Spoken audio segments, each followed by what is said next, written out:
안녕하세요. 책모항입니다. 두 사람이 각자의 욕구가 이루어지도록 요구하는 대화. 우리는 이를 협상이라고 말합니다. 연봉 협상, 대표적인 협상 중 하나죠. 흥정도 협상 중 하나입니다. 내가 구매한 물건이나 서비스 때문에 고객센터에 컴플레인 거는 것. 이것도 협상입니다. 부모님께서 어떤 식으로 변하셨으면 좋겠어서 하는 대화도 협상입니다. 이처럼 우리 삶에는 끝없이 협상이 펼쳐집니다. 오늘은요, 원하는 것을 얻는 협상 방법에 대한 이야기를 할 겁니다.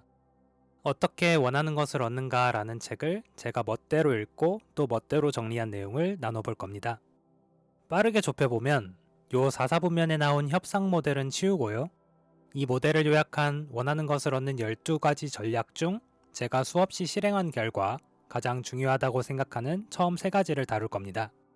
이 책의 전반적이고 구체적인 내용을 알고 싶으시면 다른 유튜버분들의 영상을 참고하세요. 자, 3가지 전략에 앞서서 하나 여쭤봅니다. 여러분은 원하는 것이 생겼을 때 어떤 태도로 나오시나요? 목소리가 큰 사람이 이긴다는 생각으로 일단 상대방과 접촉한 뒤 큰 소리를 내실 수도 있습니다. 또는 힘을 쓰거나 협박을 하거나 떼를 쓰는 등의 방식을 이용하실 수 있고요.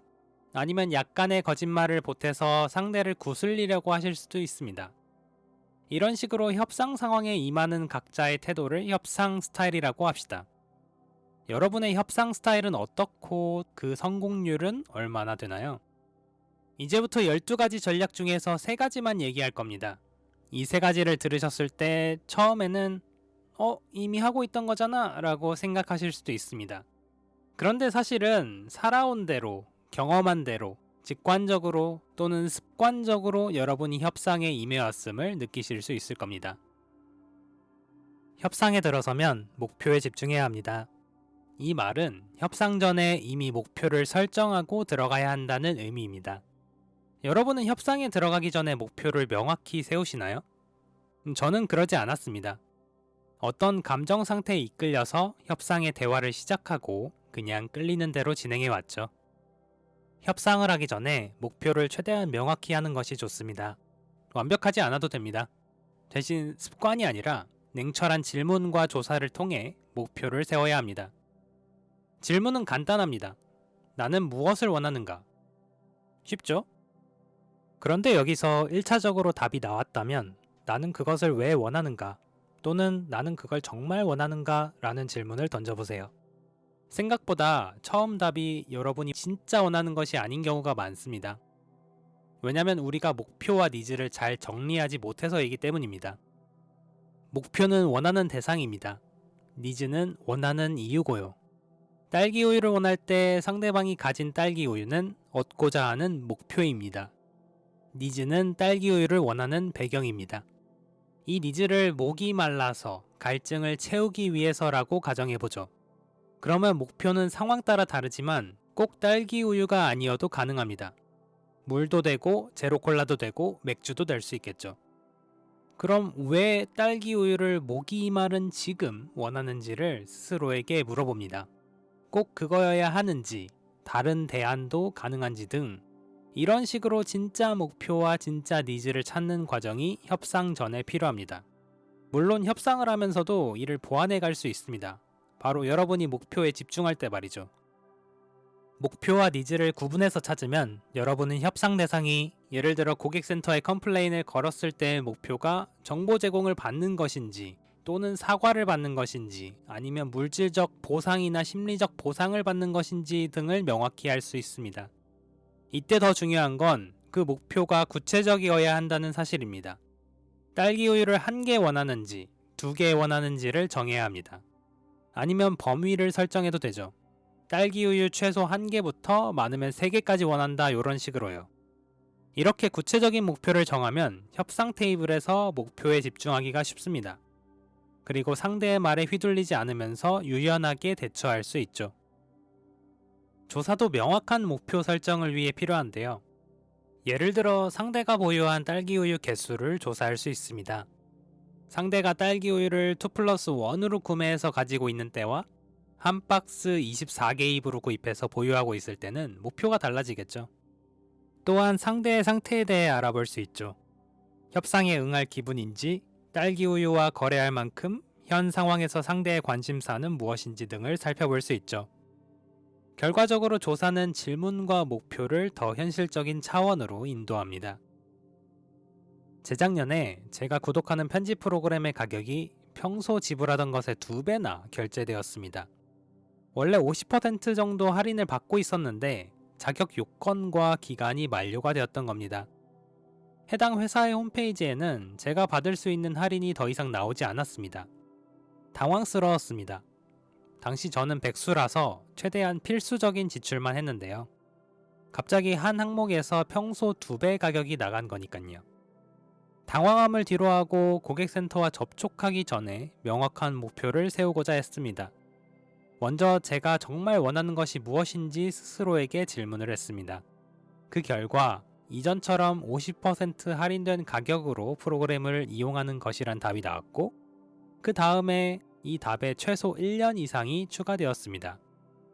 이후 조사를 하면서 그 회사의 할인이 1년에 1회 있는데 그게 2개월 전인 블랙 프라이데이에 진행된다는 점, 그때 50% 할인을 한다는 점, 그리고 그 프로그램을 이용하는 사람 중에 저처럼 블랙 프라이데이를 놓쳤을 때 고객센터에 연락해서 좋은 결과를 얻은 사람이 있다는 점을 알 수 있었습니다.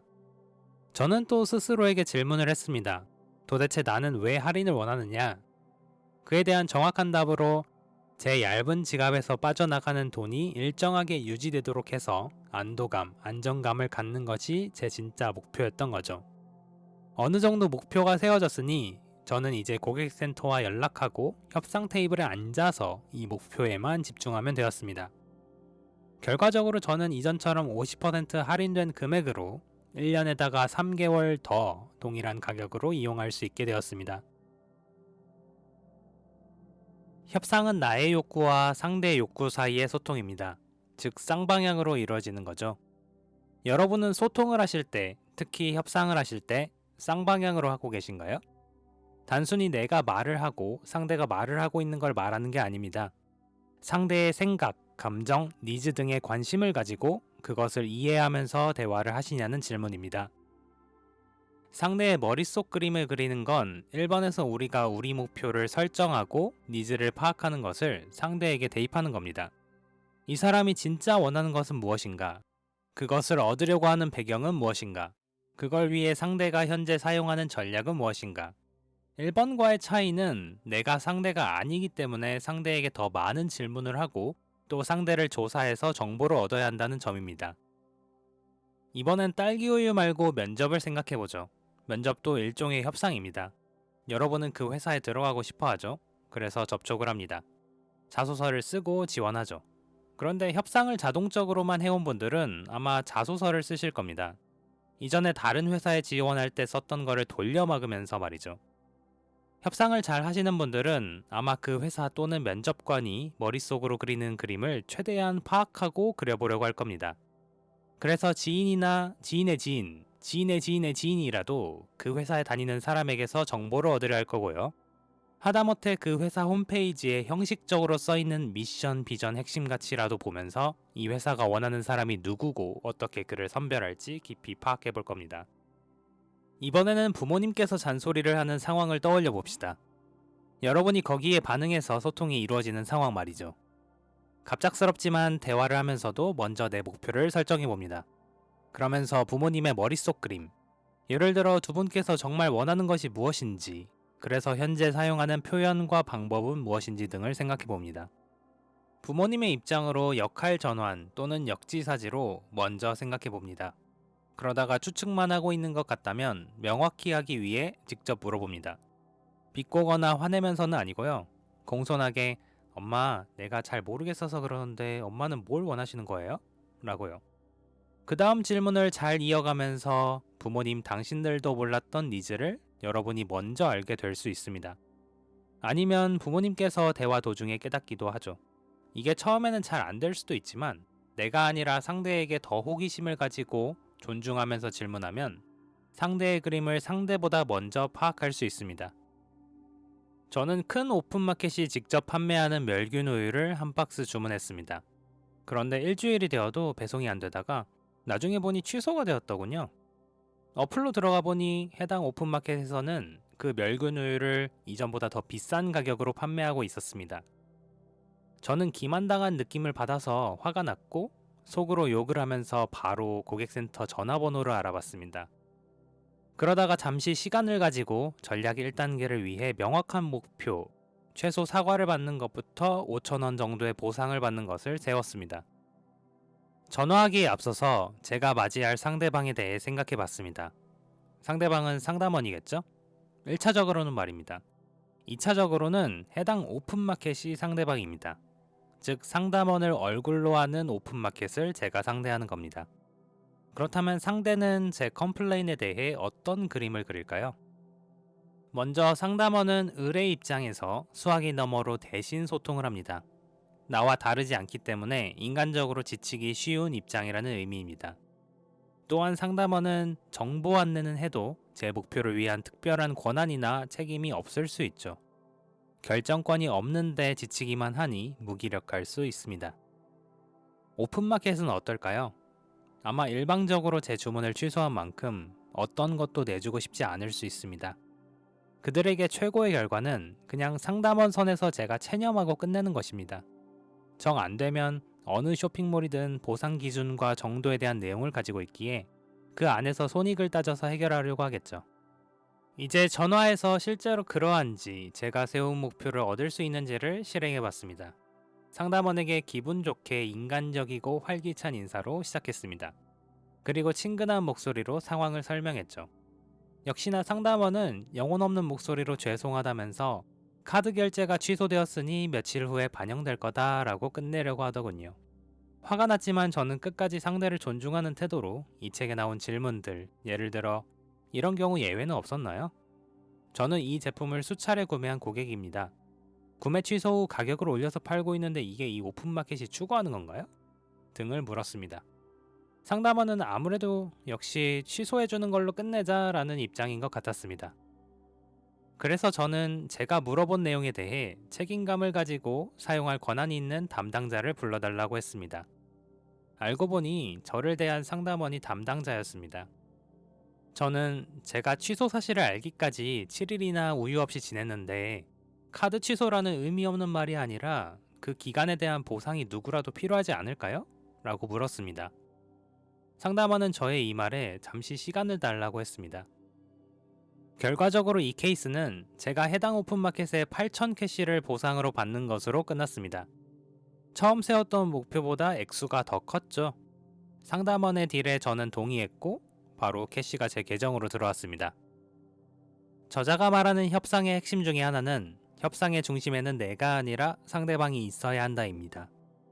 답은 정해져 있으니 너는 그것만 말하라거나 상대방의 입장을 생각한다면서 자기 주장만 한다거나 하는 건 협상의 중심에 나를 두는 태도입니다. 상대가 그리는 협상 그림을 파악하기 위해 인간으로서의 상대, 그 사람의 목표와 니즈에 관심을 가지는 게 좋습니다. 그리고 협상을 하는 내내 상대를 협상의 중심에 두는 걸 신경 쓰면서 대화합니다. 이때 상대방은 본인이 놓치고 있던 협상에서 정말 중요한 것으로 돌아올 수 있죠. 이는 3번 전략과도 이어집니다. 직전에 말한 협상의 핵심을 참고하자면 우리가 신경 써야 하는 감정은 바로 상대의 감정입니다. 내 감정이 더 소중하고 나는 지금 감정적인 상태인데 어떻게 상대의 감정을 보살필 수 있을까요?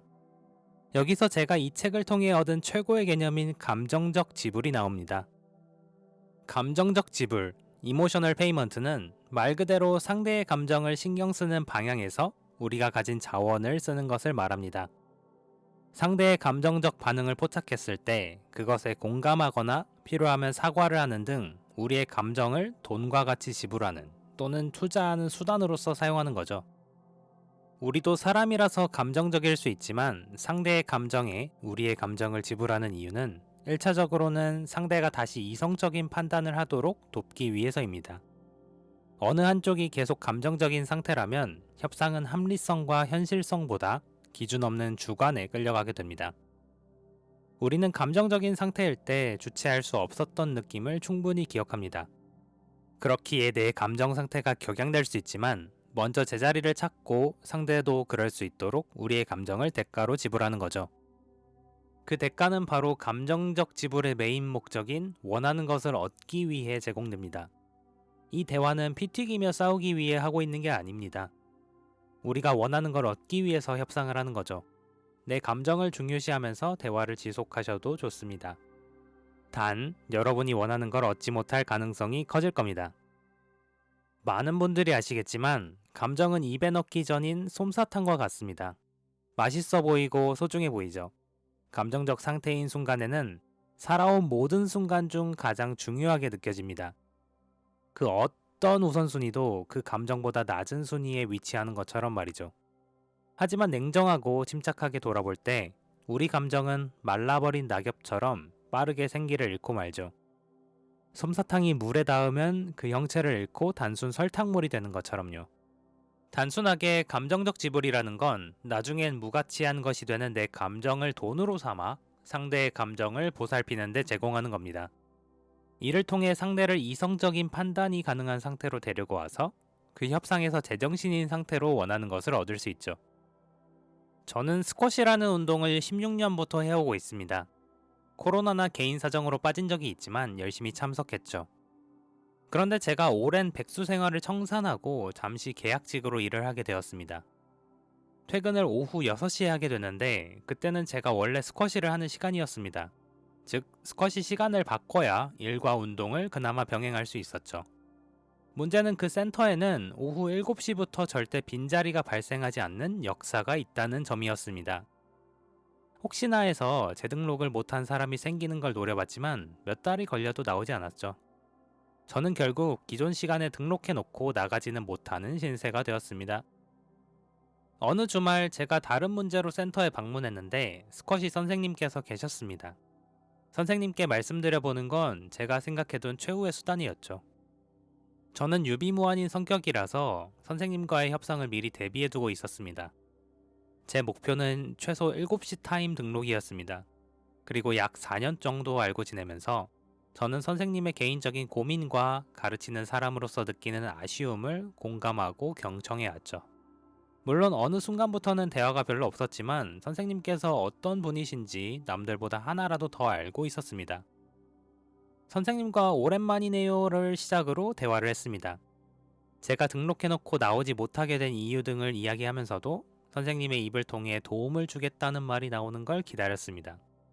그러다가 갑자기 선생님께서 그동안 서운했던 게 있었다고 이야기를 했습니다. 뭐지? 저는 어이가 없었고 당황했지만 이야기를 잘 들으면서 선생님께서 충분히 그러실 수 있다. 이해가 된다며 공감을 했습니다. 그리고 대화를 더 진행하면서 선생님의 감정을 고려할 때 사과할 필요를 느껴서 사과를 했습니다. 자존심 상으로나 객관적으로나 사과할 일이 아닐 수 있지만 선생님의 세계에서 제 모습이 아쉽고 기대와 엇나가고 서운하게 느껴질 수 있는 것이니까요. 실제로 선생님에게서 전해지는 서운함은 그 감정의 강도가 날카롭고 강했기에 저는 사과할 필요를 느꼈습니다. 대화를 통해 얻은 정보로 저는 선생님의 머릿속 그림을 그릴 수 있었습니다. 그것은 바로 코로나 이전처럼 인간적인 대화도 하면서 해당 타임 멤버들이 활기차게 교류하는 분위기가 형성되는 것이었습니다. 저는 현재 분위기는 그렇지 않다고 느끼는 선생님의 판단에 공감하면서 중간중간에 있는 오해를 풀어갔습니다. 그리고 필요하면 등록에 도움을 주겠다는 말을 얻어낼 수 있었죠. 저는 때를 놓치지 않고 다음 달에 바로 했으면 좋겠으며 며칠 후 연락하고 찾아뵈어도 되는지를 공손하게 여쭤봤습니다. 서운함이 빨리 가시지는 않았겠지만 선생님께서는 오케이 하셨고 다음 방문 때 저는 원하던 7시 타임을 등록할 수 있었습니다. 저는 오늘 12가지 전략 중에서 목표에 집중하라, 상대의 머릿속 그림을 그려라, 감정에 신경 써라를 소개해드렸습니다. 3가지 모두 제가 이 책을 여러 번 읽고 실행해보면서 기본기로 장착하게 된 전략입니다. 물론 나머지 9가지도 다 사용하고 있습니다. 이 전략들 중에는 추상적인 태도에 해당하는 것들이 있어서 1, 2, 3번 전략과 함께 협상의 베이스로 갖추고 있죠. 구체적인 지침은 6번과 7번 정도인데 이것들은 1번과 2번처럼 협상 상황 전과 후로 연습이 많이 필요한 전략입니다. 이 12가지 전략은 사실 의사소통을 잘하는 법과 크게 다르지 않습니다. 인트로에 말씀드린 바대로 협상은 대화이자 소통이기 때문이죠. 그만큼 우리가 하는 대화는 협상과 유사하다는 의미이기도 합니다. 그래서 여러분께서 의사소통을 잘 하고 계시다면 이 12가지 전략 중 일부를 이미 장착하고 계신 것일 수 있습니다. 모든 전략이 다 유익하지만 그 중에서 처음 3가지가 기초 중의 기초라고 생각해서 소개해드렸습니다. 소통 전과 소통을 하면서 내 목표를 명확히 설정하고 또 거기에 집중하는 것. 상대가 이 협상에서 그리는 그림을 파악하기 위해 상대를 협상의 중심에 두는 인간적인 태도.